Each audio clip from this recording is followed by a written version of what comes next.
Hello, everybody.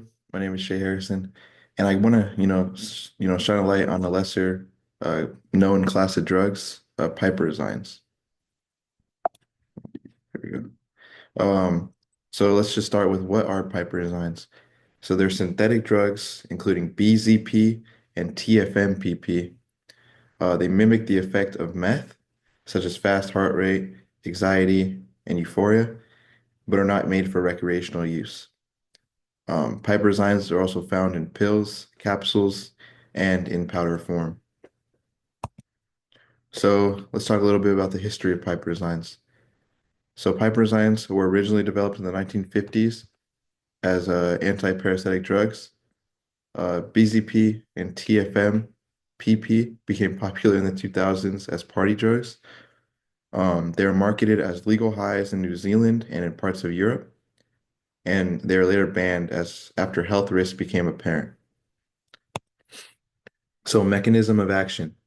So BZP increases dopamine release, TFMPP increases serotonin, and it disrupts brain chemistry and can cause severe side effects.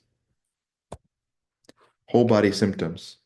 So, right after you take these drugs, initially, you might feel euphoria, talkativeness, an energy boost. Later, anxiety, nausea, tremors, vomiting, and psychosis. And in serious cases, dehydration, seizures, and even an overdose risk. So the target body system is the digestive system. So piperazines impact digestive or digestion and metabolism. Food may sit in the stomach longer. Overstimulation in the stomach and brain can cause nausea, and it's often overlooked in drug abuse discussions. So the digestive system key functions, just if anybody didn't know, breaks down food, absorbs nutrients, and removes waste. Involves stomach, intestines, liver, and the pancreas. And those are, the main systems that um, are affected by this drug. So, how piperazines affect digestive system. So it causes nausea, vomiting, bloating, and cramping, slow gastric motility, and stresses the liver. And it can lead to diarrhea, dehydration, and enzyme disruption. So the DEA schedule. So BZP and TFMPP are Schedule 1 controlled substances, which basically means that there's no accepted medical use and there's a high potential for abuse. Some interesting facts. So piperazines were once sold as legal ecstasy in gas stations and online.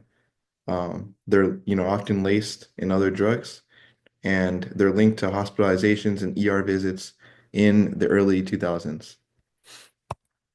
So here are the four references I did use. And, just because a drug isn't well known doesn't mean it's safe. Piperazines can wreck your body from inside out, including systems that you wouldn't expect, like your digestive tract. Stay informed, stay safe, and always say no to designer highs. Thank you.